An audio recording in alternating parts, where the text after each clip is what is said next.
बिस्मिल्लाहिर्रहमानिर्रहीम। Ninth class. आज हम chapter 8 thermal properties of matter के मल्टीपल चॉइस क्वेश्चन सॉल्व करेंगे। फर्स्ट एमसीक्यूज है, temperature is equal to dash of substance. जो टेम्परेचर होता है वो किस चीज के इक्वल होता है? हमारे पास चार ऑप्शंस गिवन है। Average kinetic energy of molecules, individual kinetic energy of each molecule, average potential energy of molecules और individual of potential of each molecule. तो आप इसको अगर बुक को आप थॉरोली स्टडी करें तो उसके अंदर ही इसका ऑप्शन आपका मौजूद है कि जो टेम्परेचर होता है वो इक्वल होता है average kinetic energy of molecules के। तो इसका ए ऑप्शन करेक्ट होगा, average kinetic energy of molecules. Next हमारे पास एमसीक्यूज है, boiling point of water is. Water का बॉइलिंग पॉइंट किस चीज के इक्वल होता है? तो अगर हम वाटर के बॉइलिंग पॉइंट की बात करें तो डिग्री सेंटीग्रेड में वो 100 डिग्री सेंटीग्रेड के इक्वल होता है। इसको केल्विन में कन्वर्ट करें तो केल्विन इक्वल होता है C+273, तो ये 373 केल्विन आ जाता है। 100 डिग्री सेंटीग्रेड का ऑप्शन मौजूद नहीं है, 373 केल्विन का ऑप्शन भी मौजूद नहीं है। अब इस टेम्परेचर को जो बॉइलिंग पॉइंट है वाटर का, उसको हम फ़ारेनहाइट में कन्वर्ट करते हैं। तो फ़ारेनहाइट के लिए हमारे पास फार्मूला है F = 9/5C+32। इसमें सेंटीग्रेड की वैल्यू 100 पुट करके सिंप्लीफाई किया तो ये हमारे पास 212 डिग्री फ़ारेनहाइट आ जाता है। ये हमारे पास ऑप्शन गिवन है बी का, तो इसका बी ऑप्शन करेक्ट होगा। नेक्स्ट एमसीक्यूज नंबर 3 है, जॉल पर KG kelvin is unit of. ये किस चीज का यूनिट है? स्पेसिफिक हीट कैपेसिटी का, heat capacity, latent heat of fusion या हीट एनर्जी। तो ये जो हमारे पास यूनिट है, अगर हम जो स्पेसिफिक हीट कैपेसिटी का फार्मूला है वो लिखें C = Q/M ΔT, तो Q एनर्जी है, इसका यूनिट जॉल, M kg और ΔT केल्विन। तो ये हमारे पास यूनिट आ जाता है जॉल पर केजी केल्विन। तो इसलिए ये किस चीज का हमारे पास यूनिट होगा? ए का स्पेसिफिक हीट कैपेसिटी। नेक्स्ट हमारे पास एमसीक्यूज है, MCQs number 4, eight which temperature water has maximum density. किस टेम्परेचर पे वाटर की डेंसिटी मैक्सिमम होगी? तो इसके लिए हम क्या करेंगे, प्योर वाटर जो है उसकी मैक्सिमम डेंसिटी 4 डिग्री सेंटीग्रेड पे होती है। तो इसलिए इसका डी ऑप्शन करेक्ट होगा।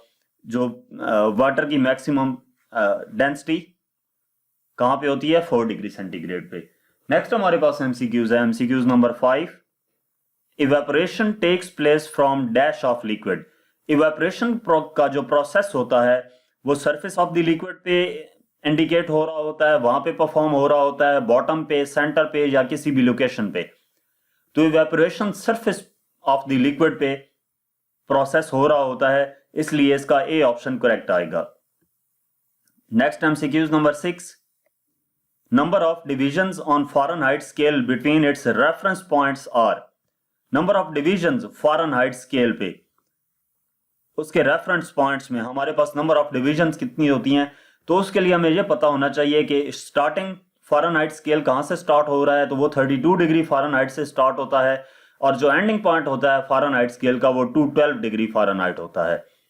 तो 212 - 32 आंसर आता है 180, इसलिए इसका डी ऑप्शन करेक्ट होगा कि ये 180 डिविजन्स होती हैं फ़ारेनहाइट स्केल पे। नेक्स्ट एमसीक्यूज नंबर 7 है, by adding heat at melting point the temperature of substance does not change. Heat added to substance is used to dash of substance. कि जब हम हीट करते हैं, हीट ऐड करते हैं melting point पे, तो जो टेम्परेचर होता है सब्सटेंस का वो चेंज नहीं होता। अब वो जो हीट ऐड हो रही है सब्सटेंस में वो किस मकसद के लिए इस्तेमाल हो जाती है? तो वो हमारे पास यूज होती है काइनेटिक एनर्जी जो पार्टिकल्स की होती है वो डिक्रीज होना शुरू हो जाती है उस हीट की मदद से। यानी कि जब कोई भी सब्सटेंस मेल्टिंग पॉइंट पे पहुंच गया है और उसके बाद भी हम उसको हीट प्रोवाइड करते हैं तो वो heat in case of decrease of kinetic energy of the particles के तौर पर यूज होती है, यानी कि इसका बी ऑप्शन करेक्ट होगा। एमसीक्यूज नंबर 8 है हमारे पास, 336 जॉल पर gram is latent heat of fusion of a material. ये हमें लेटेंट हीट ऑफ फ्यूजन किसी भी मटेरियल की गिवन है। How much heat is required to melt 10 gram. कितनी हीट रिक्वायर्ड होगी 10 ग्राम का मटेरियल है उसको मेल्ट करने के लिए उसके मेल्टिंग पॉइंट पे हमारे पास 4 ऑप्शंस हैं। तो हमें latent heat of fusion L given है 336 जॉल पर gram. How much heat is required Q given है, Q फाइंड करना है to melt 10 gram, mass 10 gram है। तो ये हीट फाइंड करने के लिए Q इक्वल होता है ml के वैल्यूज पुट करेंगे तो 3360 जॉल आंसर आ जाता है, यानी कि बी ऑप्शन इसका करेक्ट होगा। नेक्स्ट एमसीक्यूज नंबर 9 है, substances with their specific heats are given below. Which of the following substance will cool down quickly if heated for same temperature? कि ये हमारे पास कुछ सब्सटेंस गिवन है, कुछ मटेरियल गिवन है जिनकी स्पेसिफिक हीट कैपेसिटी भी हमें गिवन है उनके साथ। इनमें से कौन सा सब्सटेंस ज्यादा जल्दी कूल डाउन हो जाएगा अगर उसको सेम टेम्परेचर पे हीट किया जाए? तो वो सब्सटेंस जिसकी स्पेसिफिक हीट कैपेसिटी सबसे कम होगी वो ज्यादा जल्दी कूल डाउन हो जाएगा। ठीक है, तो इनमें से हमारे पास सबसे कम स्पेसिफिक हीट कैपेसिटी सिल्वर की है, तो इसलिए यह डी ऑप्शन होगा, सिल्वर 250 जॉल पर केजी पर केल्विन। और सबसे ज्यादा टाइम कौन लेगा इनमें? अगर एमसीक्यूज पोस्ट चेंज होकर आ जाता है कि which of the following substance will cool down की बजाय will cool down slowly if heated for same temperature, की कौन सबसे कम वक्त लगाता है, कौन सबसे ज्यादा वक्त लगाता है कूल डाउन होने में, क्विकली नहीं होता स्लोली होता है, तो वो हमारे पास होगा जिसका स्पेसिफिक हीट कैपेसिटी सबसे ज्यादा होगी, तो वो ए ऑप्शन आएगा उस केस में। इस जो गिवन एमसीक्यूज है इसके मुताबिक इसका डी ऑप्शन करेक्ट है, सिल्वर 250 जॉल पर KG kelvin. Next MCQs number 10 है, on which of the following physical quantities specific heat capacity of a substance depends? इनमें से किस क्वांटिटी पे जो गिवन क्वांटिटीज हैं इनमें specific heat of a capacity जो है वो डिपेंड करती है? तो स्पेसिफिक हीट कैपेसिटी का अगर हम फार्मूला देखें C equal to Q over M delta T है। अब ये किस चीज पे डिपेंड कर रही है? हीट, मैस और टेम्परेचर पे। तो हमें हीट जहां पे नहीं गिवन, मैस और टेम्परेचर गिवन है, इसलिए इसका डी ऑप्शन करेक्ट होगा, ये मैस और टेम्परेचर पे डिपेंड कर रही होती है।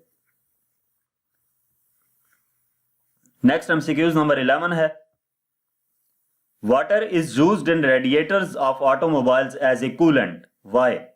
वाटर यूज किया जाता है ऑटोमोबाइल्स के रेडिएटर्स में ताकि वो उसको रेडिएटर को ठंडा रखे, इसकी रीजन क्या है? तो इसकी रीजन ये है कि वाटर की जो स्पेसिफिक हीट कैपेसिटी है वो लार्ज होती है। इट इज इजीली अवेलेबल, बेशक है, लेकिन इजीली अवेलेबल हमारे पास मट्टी भी इजीली अवेलेबल होती है, वो यूज नहीं की जाती। इसी तरह इट इज लो कॉस्ट और फ्री, तो और भी काफी सारी ऐसी चीजें हैं जो लो कॉस्ट होती हैं, फ्री होती हैं, तो इसका जो मेन ऑप्शन हमारे पास होगा वो it has large specific heat capacity है।